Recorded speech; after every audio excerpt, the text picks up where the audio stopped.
Okay, thank you so much, Willem. And it's so lovely to be back amongst the DARE crowd again, although, of course, I never feel I really went away. So, so anyway, lovely to be here. I won't reiterate the acknowledgement to country, but I will say that I also want to acknowledge it must be a difficult time for the Indigenous population at this juncture. Okay, so let me talk about what I'm going to talk about today, which is the art and science of causal discovery. You'll see it's a statistical viewpoint. Of course, causal inference is a huge area that spans much more than statistics.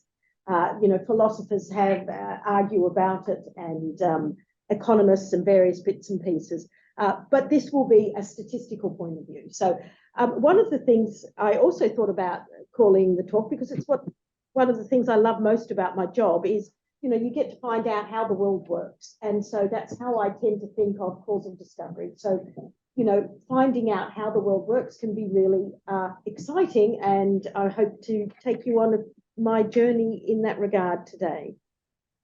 So I'm going to have 3 chapters in today's talk. And first I'm going to talk about stuff that actually led us to think about getting together in the DARE collaboration. And that was looking at landscape evolution and coral formation. So these are very much grounded in the physical sciences.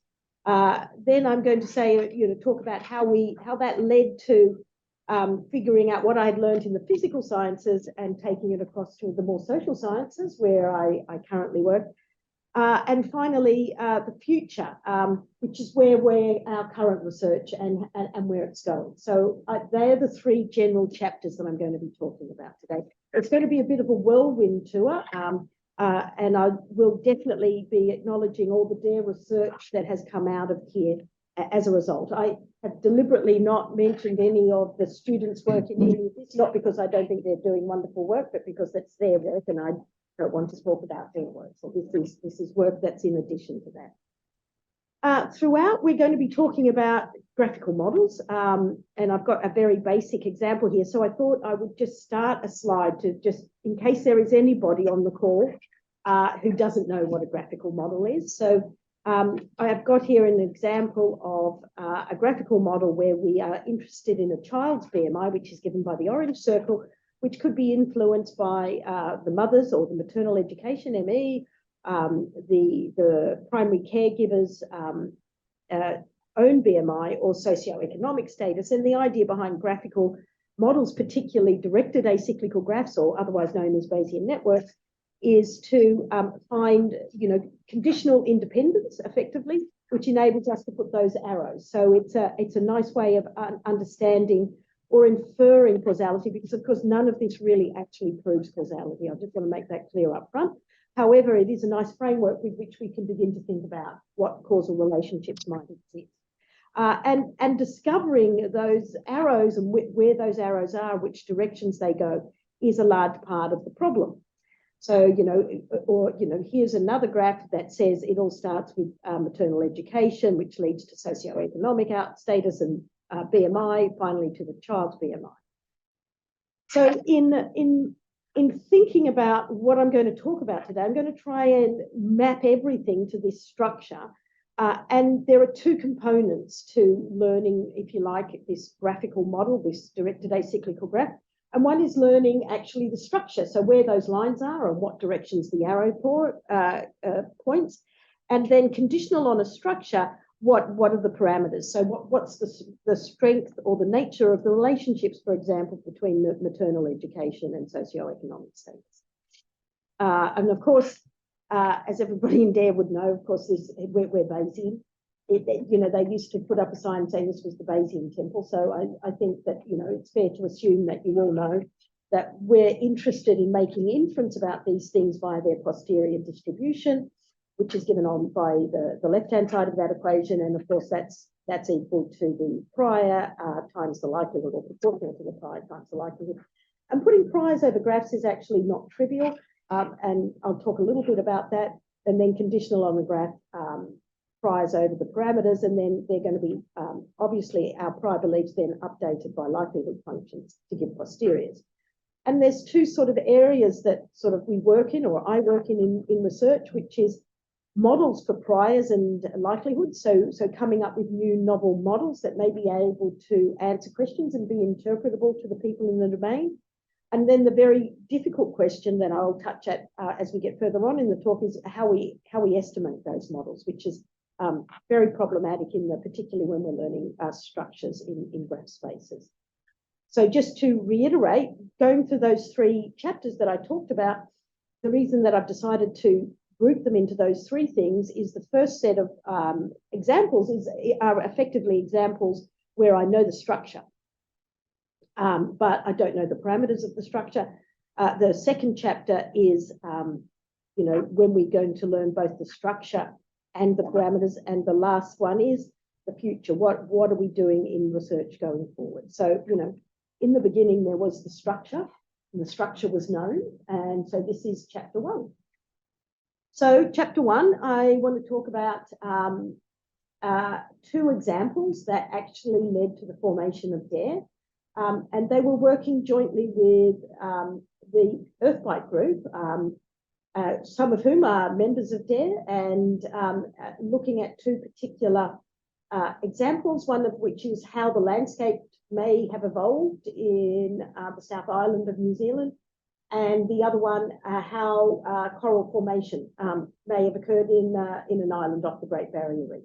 So, as I said, this research was jointly with the Earthbite group, which was led by Dietmar Muller, who is a professor in geophysics at the University of Sydney. And the person who sort of really drove and was really instrumental in pushing this research through was Rohit Chandra, who I believe is still a CA at DARE. So let me talk a little bit about causal inference when the structure is known. So here is, so in the physical world, we're lucky we have physics to tell us sometimes a bit about the causal structure. So in these two examples, we have, in this case, ordinary differential equations, so the generalized Lochte-Volterra equations, telling us about the structure on how coral is formed. And that structure of how coral is formed, that's coral is X in here, is subject to a number of factors, one of which is some environmental factors, which effectively is all about how deep the water is, how much sediment, and the energy of the water flow across it.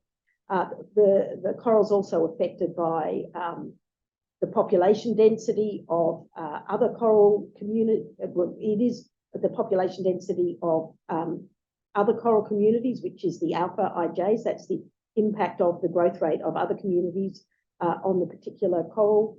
The epsilon is the intrinsic growth rate, sometimes referred to as the Malthusian parameter, and they are arranged or they evolve over time according to this equation. So here's a system of equations. What's this got to do with graphical models? Well, just let me cut straight to there. So of course we can represent any series of those, that particular series of ODEs as a graphical model. So here we've got the prior on the graph structure is not really a prior because, well, it's assumed to be known. So we don't have to learn the particular prior structure. It is actually given to us by the physics. The physics determines the causal relationship. And what we're really interested in is how all those, the parameters, which if I could go back to this equation, is, we're interested in learning about what is the intrinsic growth rate, what is the impact of the growth rate of different corals on a particular coral. How does growth depend on the depth, the sediment, or the flow rate? So those are the things that we're interested in this particular example, rather than the actual structure, which is actually given to us by the equations. The same is true with landscape evolution in New Zealand. So here we've got a series of PDEs, rather, and essentially landscapes. This was work that was initially done by, this is also from the Earthbite group, this is Tristan Saar's work originally, which he proposed what he called Badlands, and the height or the landscape is affected by three factors, and they're related in the way that those series of equations given, but essentially those three factors are, you've got tectonic uplift, that's U, You've got water flow erosion, that's by QR, and then you've got general diffusion, so erosion that happens through wind and other various means. So all of those things go into describing how landscapes are formed in the way that I've described in these equations here. And again, these, as you'll see in the next slide, actually give us the causal structure. They give us the model.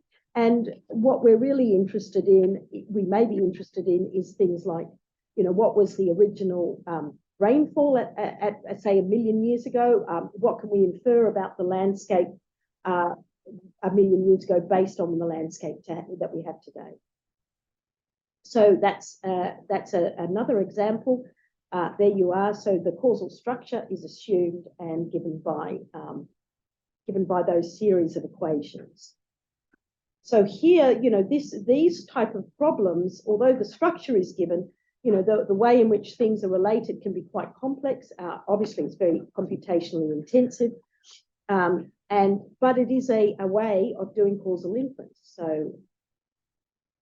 So just moving on from, okay, so that's G. I described G for those two particular examples, and then we've got the parameters that affect these two examples, and here I'm showing what the priors are on the effect of depth and sediment and flow velocity on the formation of corals at various depths.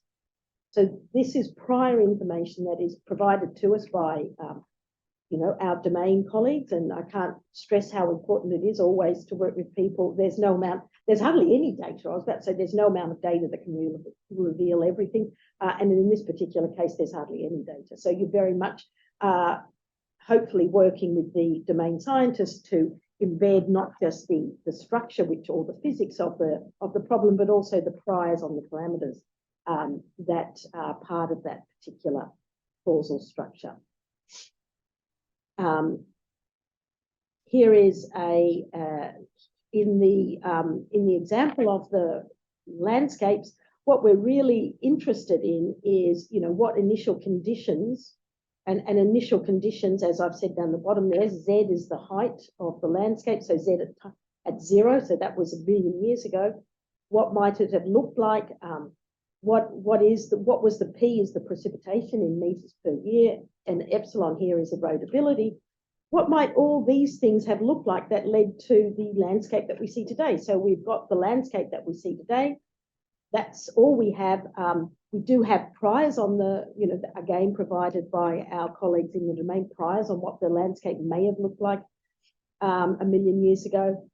But together with these series of equations and some data, not a lot of data, we can get a handle on, you know, the way these things evolved or caused over time.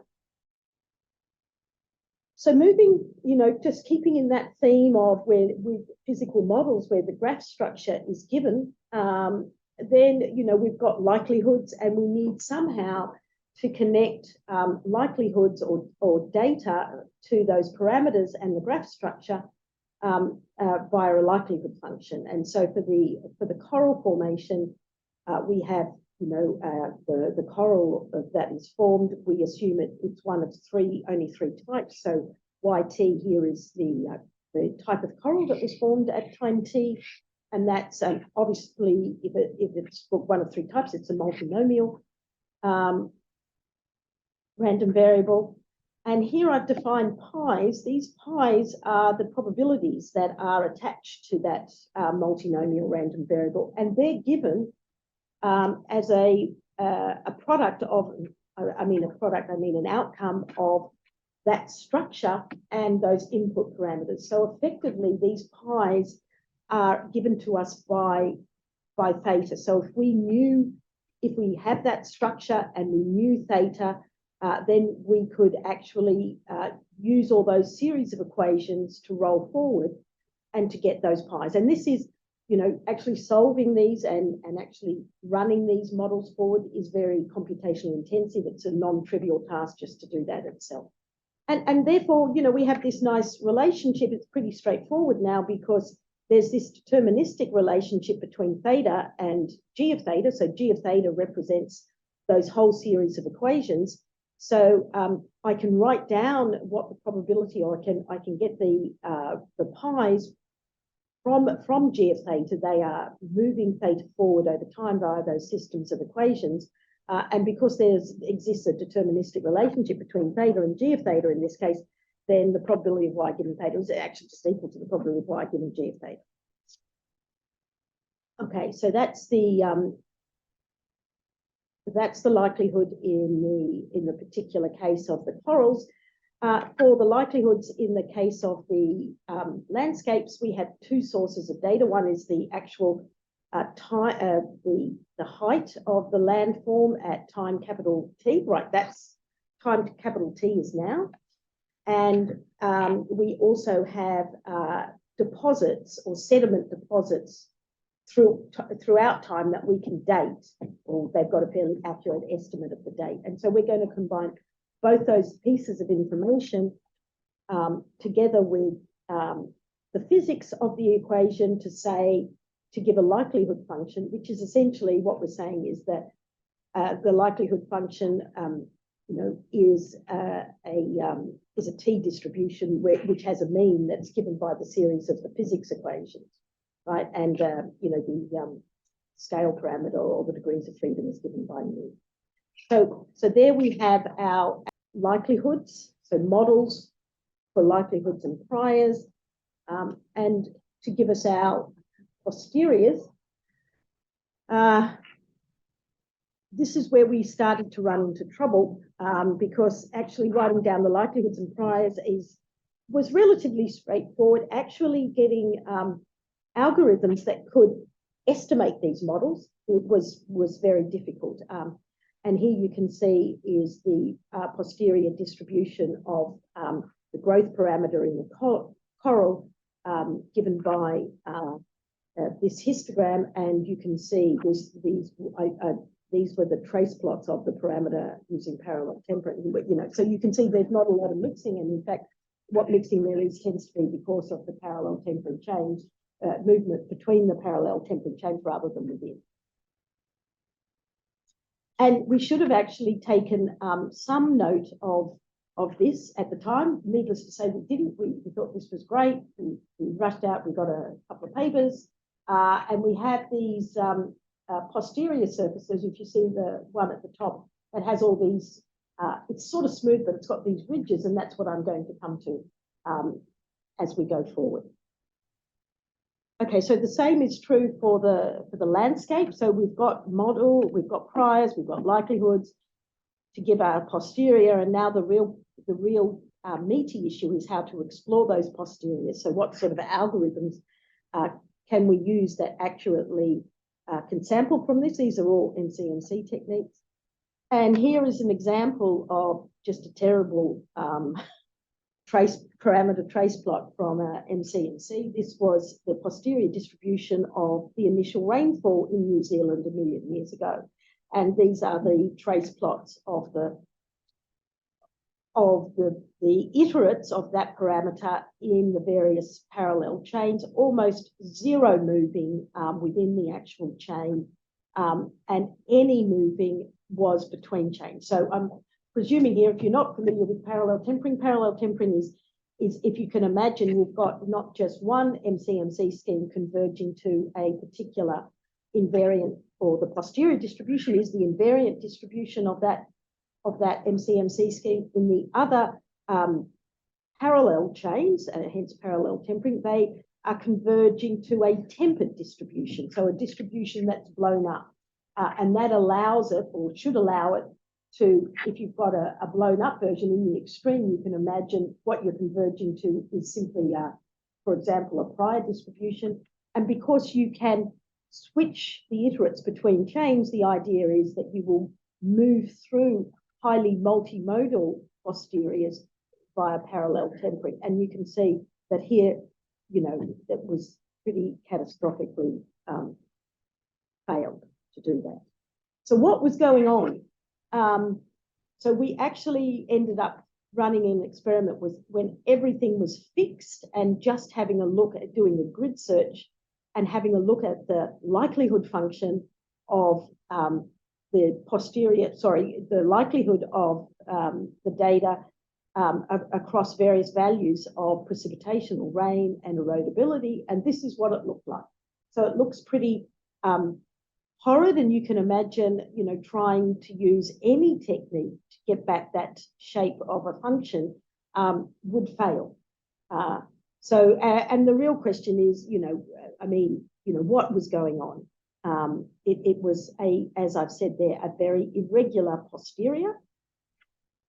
So a lot of the issues here were not initially with determining the causal structure, but just actually getting the method to sample the posterior to work. Well, what was going on is basically it's an applied maths problem. So we were discretizing a continuous process. So that discretization in the case of the coral was over time. In the case of the landscape, it was not only over time, but it was also over space. So, and this discretization induces spurious structure into the likelihood. We wrote a paper about this, block worlds, which I'll come to in a minute. As a result of doing this, the numerical posterior becomes a collection of isolated modes. It's because it's a likelihood problem, because we're inducing the spurious structure into likelihood. And posterior inference will fail catastrophically for any gradient-based methods. And to tell you the truth, it didn't work all that well for sampling-based methods too. And so the solution was to use anti-aliasing. And I've listed the authors down there, and just a quick plug for those authors before moving on. So this was a work that was really run by the wonderful Richard Scalzo, who is in Victoria, and the Dare Mafia, who live in WA. There they are there. And this was a great piece of work of actually just trying to figure out what the hell was going on when you have, here we were running MCMC schemes for huge, landscape evolution models that are just so incredibly complicated.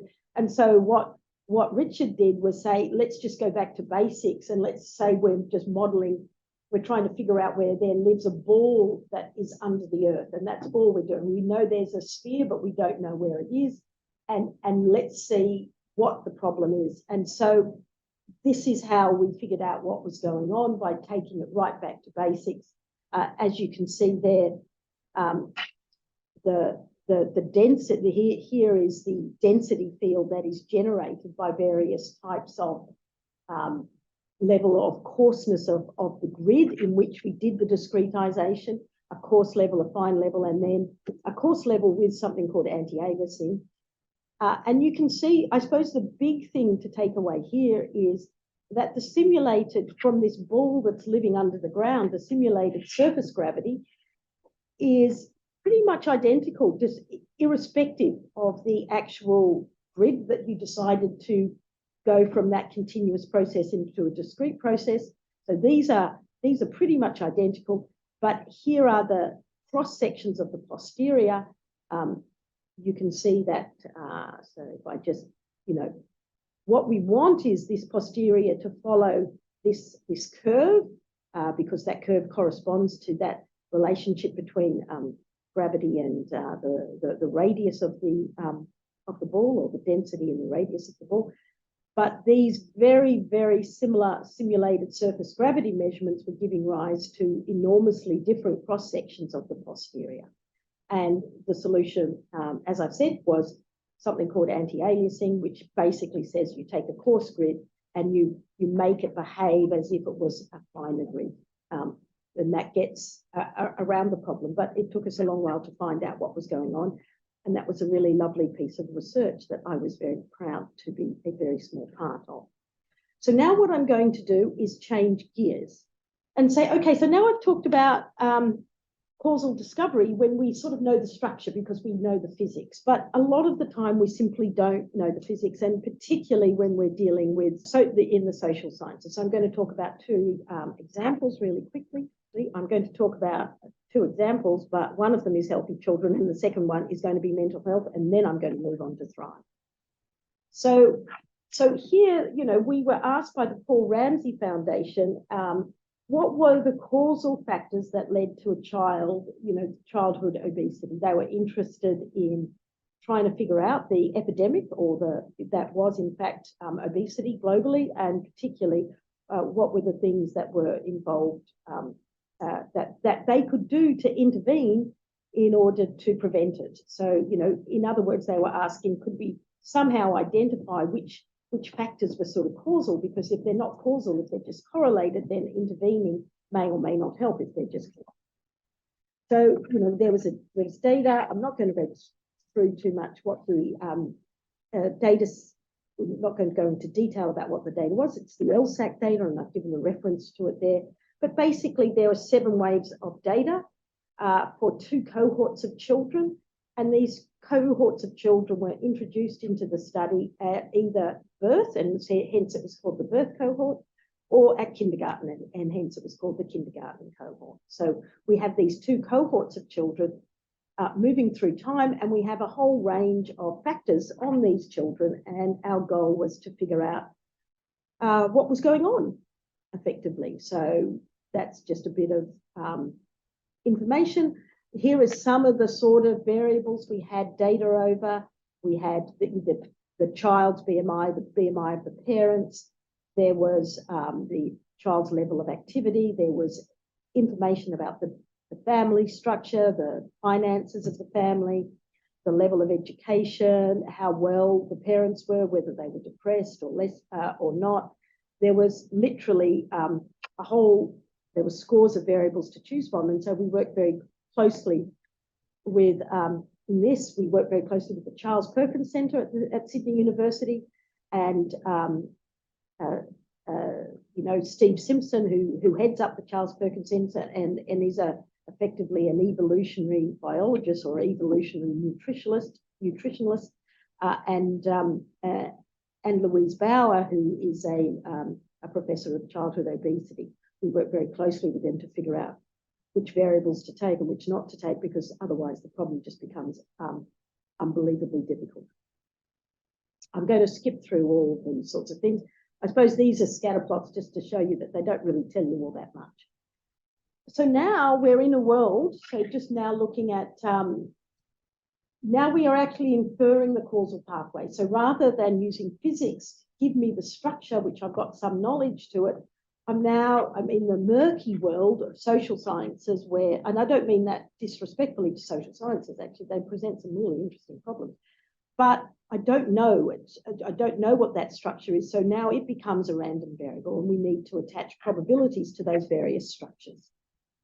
So that is one possible structure. For example, we had that up, let's call that G1. That's one way in which a child could end up obese, right? Socioeconomic category as the big driver of everything.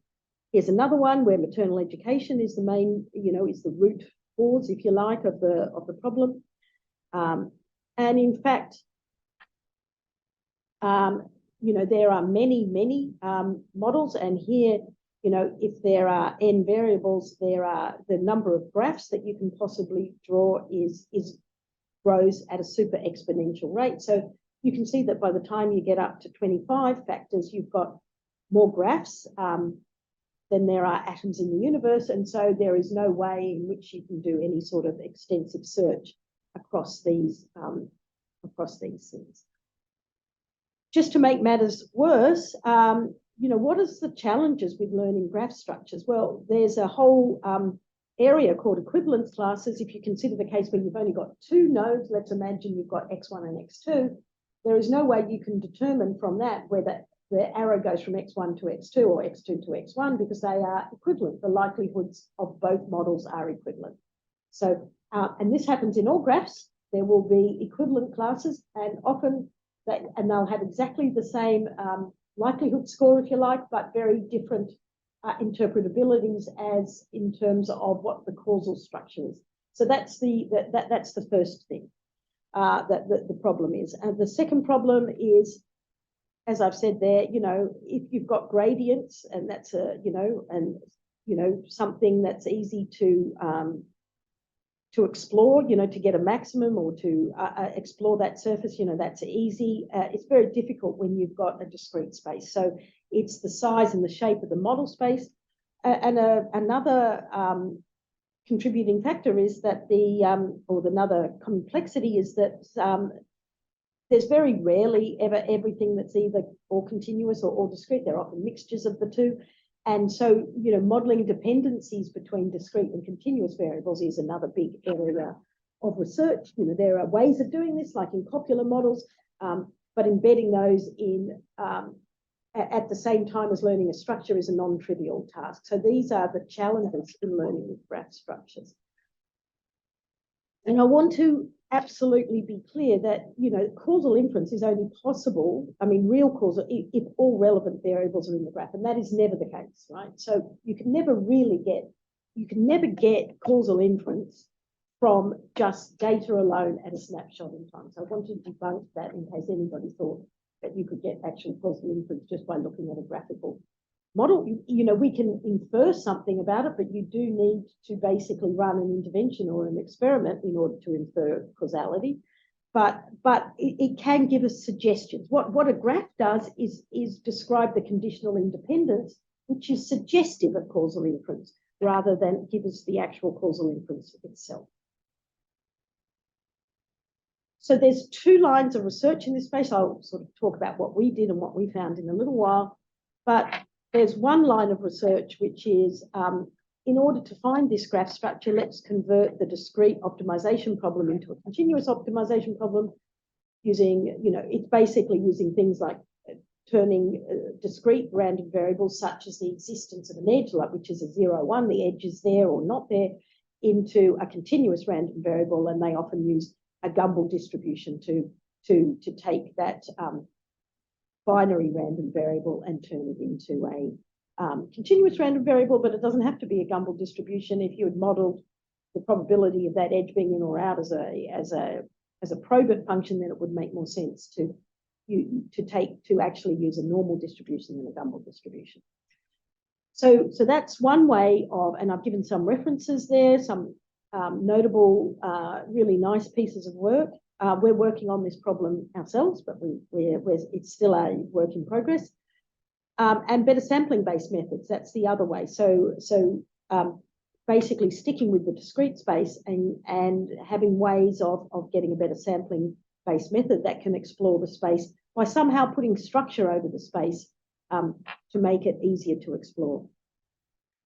I want to say, though, in looking at all this work, the performance, all methods, all those papers I've listed, when they have a look at the performance of their algorithm, they only measure the closeness of the most likely graph to the true graph. None of them ever attempt to measure how accurately they're quantifying the uncertainty over all possible graphs. Now, they normally say that's because, well, the number of nodes is high, but you could always do an experiment where you only had, say, 3 nodes, and then you can actually compute the true probability that a graph is likely, a posterior distribution of the graph, and compare it to the estimate that you might get from an MCMC technique, or the estimate you might get from a variational sort of approach, or the approach of making it into a continuous problem, but they don't. And what our initial sort of analysis shows that's because they do it really poorly. So even when we've got really small structures, so for example, the number of nodes is less than 6, and it's possible to do an exhaustive search over all possible graph structures and compare those probabilities with what you're getting out of these estimates. They are not all that accurate. They're very inaccurate. Basically, they're quite good at getting to the most likely and then staying there. So my big fear in all of this research is that we're using things like MCMC, and saying we're quantifying uncertainty, but all we're doing is optimization. All we're doing is actually hitting the mode. I think there's a lot of work that needs to be done to really accurately measure how the uncertainty around graphs. I won't go all through. So anyway, what did we used an approach called partition MCMC. I'm not going to go through all that because otherwise I'll never get there. What I will say is that partition MCMC is actually probably one of the better approaches, because as you can see, it really does reduce the number of possible, so M here is the number of possible graphs, N is the number of possible partitions. So you see several orders of magnitude difference between the number of possible graphs and partitions. So what were the results? So here is the causal pathway for 2 to 3 year olds. These were from the birth cohort. This is the child's BMI here. And what you can see is that here it's got 3 proximal causes, I'll call them, parents' BMI and the child's birth weight. But the whole graph is really driven by socioeconomic group in this particular case, and you'll see that as we go throughout the whole of these structures, that what we came to the conclusion was that this BMI was just, in fact, a byproduct of social disadvantage. And one of the great things about graphical models is, you know, if you were to do a regression on this data and you did something like a forwards or backwards, not that you would do that in DARE, I know, but you know, if they, in the normal way of doing things that in an applied area, they may do those sorts of modeling techniques to determine a sort of an optimal regression model, you always end up with these proximal things, but without realizing that actually, you know, this really explains why all these interventions are, you know, small interventions around proximal things is not working all that well, because effectively it's driven by a much larger problem. So that was for 2 to 3 year olds. You can see the same sort of complexity as we go through, you know, you again, just the same 3 proximal causes, socioeconomic group at the center of everything, and a whole bunch of other variables such as, you know, TV watching or high fat foods. They all feed into this cycle, but they're not the main drivers. So that's 4 to 5, 5 to 6, you see the same sort of thing that we're seeing. 7 to 8 year olds, you're seeing again the socioeconomic group. Now, again, what I probably didn't point out all that well before was that the parental education is one of the big drivers of socioeconomic status. So we're getting to a point where we're really, you know, moving away from trying to fix this childhood obesity to something that is a much larger problem, which is that it is this byproduct of social disadvantage. And in fact, the funding that we had from the Paul Ramsay Foundation to do this was one of the reasons the Paul Ramsay Foundation actually chose to move away from medical research and now is funding social research based on the fact that you're not, you know, you need to address the upstream factors. And this led also, so, you know, obviously these graph structures are not, you know, homogeneous for different groups of the population. Here's one for boys, and here's a similar one for girls. And what you see, this is, I think, for about 9 to 10 year olds. You can see here, you know, socioeconomic status leads to, you know, a lot of TV watching, a lot of electronic game playing. This FTA is a measure of activity. So all these, you know, your more electronic games, the orange lines mean negatively related. The more electronic games, the less activity. The less activity, the more the body mass index. Now, interestingly, that was true for boys, but that same causal pathway was not true for girls.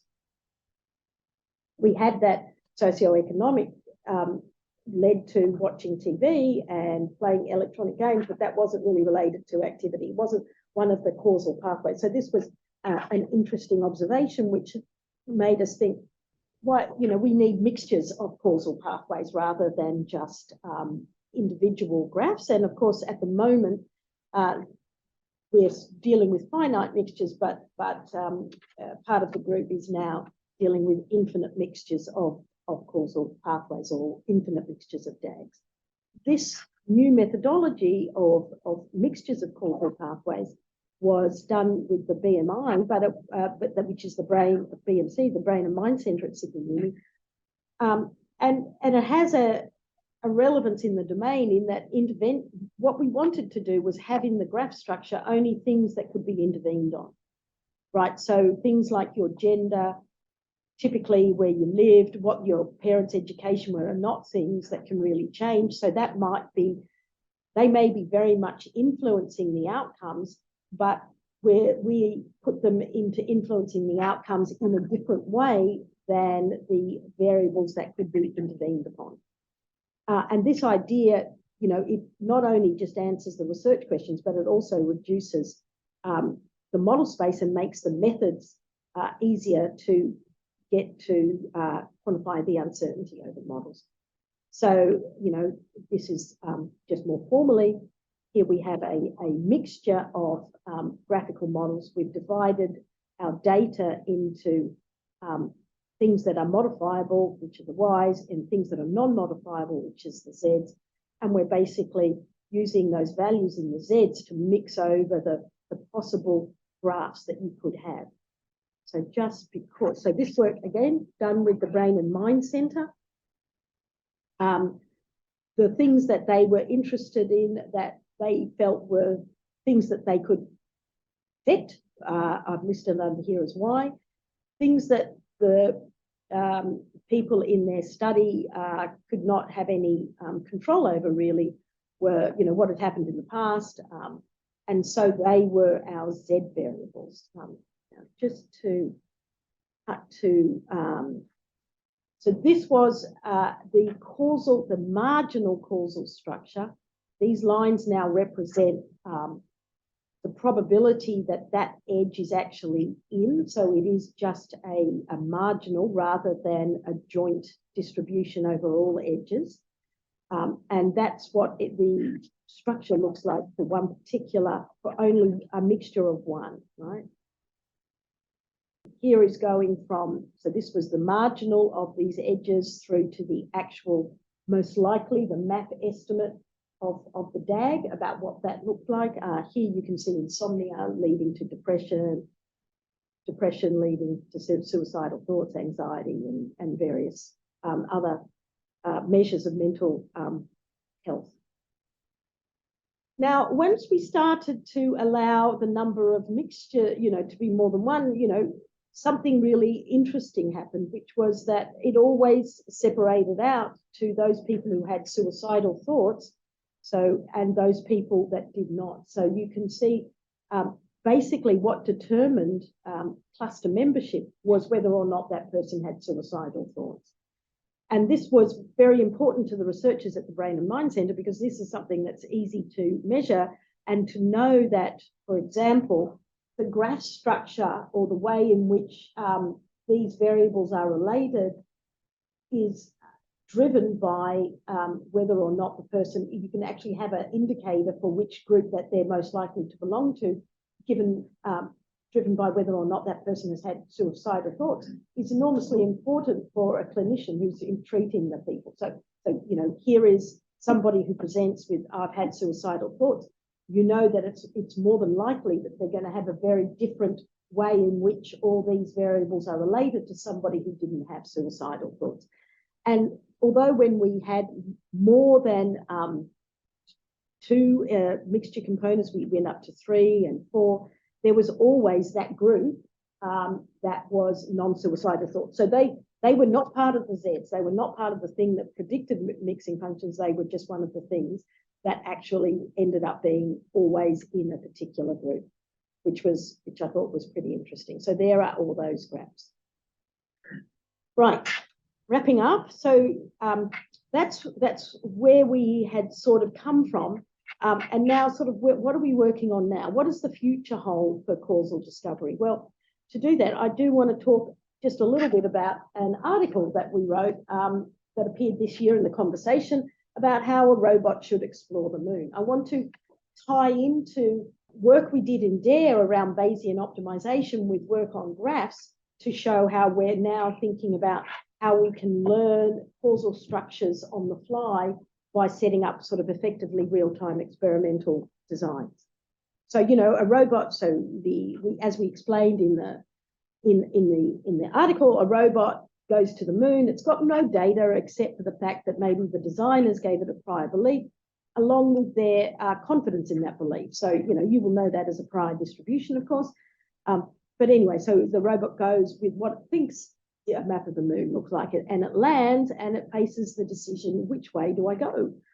And the answer is in the direction that maximizes its learning. And that's going to be measured by which new knowledge will maximally reduce the robot's uncertainty about the landscape. So it's going to go in that direction. And when it goes in that direction, it will get a new observation. It will update its beliefs, using the Bayesian paradigm and also the associated confidence. So we kept using confidence rather than uncertainty in the article just because it was for a more general audience, but the idea is the same. So, you are sequentially learning about which data point you should take in order to learn in the fastest possible way. And you repeat that. Now, here is that cycle, but just written in mathematics. You know, we have a prior distribution over theta.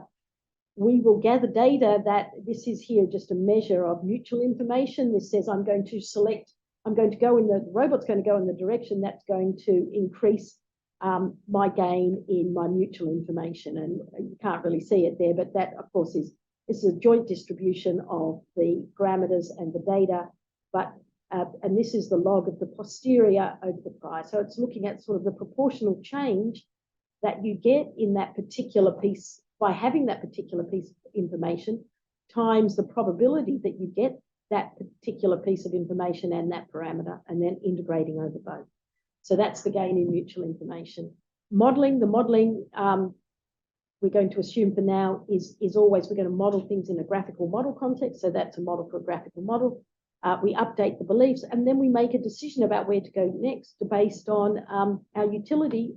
And that utility is often mutual information again, but it could be something else if we were doing it in the social context. You may want to do more than just learn about the environment in the social context. You may want to actually take decisions that, for example, may benefit students.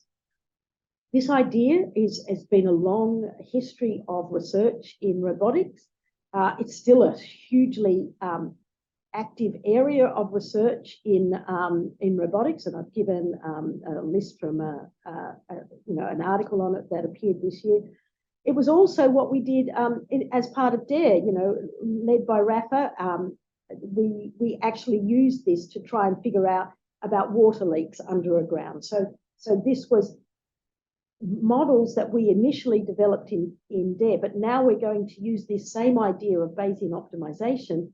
But instead of having a relatively simple model, like where is the structure underground, we've now got these graphical models. And so that brings me finally to Thrive and what we're doing in this space. So here's the Thrive team. The main question is what educational innovations will help young Australians finish school well. So it's the same problem as the robot. We're going to be getting data. We're going to have to start with prior beliefs, gathering data, modeling, updating the beliefs, and making decisions. It's exactly the same. You now see that we've got this inner circle here because we're working very closely with Rebecca Grace and her team at the Western Sydney University, who work with communities to help them understand and co-design and co-implement the solution. So a lot of what I'm learning in my new role is how to move away just from doing the statistics and the mathematics, and more about how you actually get buy-in also from groups. And well, I don't really do that. That's what Rebecca does so very well. Okay, so here is just an example of what we might see. Here is high school finishing. It's driven by attendance rate, but the attendance rate is driven by things like cultural or community belonging, the parents' education level, the distance that the child lives from school, various things. And this was a slide I just produced for the Department of Education because they wanted to know how it was different from regression analysis. So here is exactly the same data that was used to build this graph as ran the regression model. And they're not in universities. They're people who've been trained in statistics, and they're used to seeing running their eye down columns, not that any of you lot would, and looking at p-values and then thinking that things like community belonging and community involvement, distance to school are all unimportant, whereas in fact they're just upstream factors. And all this is saying is a reflection of this, which is that there are, conditional on attendance. This high school completion is independent of all these things. However, if you want to impact high school attendance and you just make kids go to school without addressing any of these other things, it is doomed to failure. So what we're working on now, I'm just going to wrap up, is how do you jointly estimate not just the structure, but the impact of an intervention on that structure jointly. So this is like multiple hypothesis testing, because you're having, here's a structure, I'm doing something, what happens to that structure and how can I learn these things jointly? That's an active area of research that we are developing. And I want to just make the point that in this whole cycle, rather than thinking of gathering data, this is where we're actually doing the real-time experiment. So we're actually very grateful to the Department of Education. We're working very closely with them, and they're putting in real-time experiments in their classrooms to try and figure out what works. And we're doing looking at updating the causal structures as we learn more as we go through. So it's I feel very blessed. It's a very exciting piece of research that we're doing, and loads of really meaty data science problems that we really are only just at the moment just getting on top of. And I'd just like to say thank you very much for listening and thank you for the quick questions.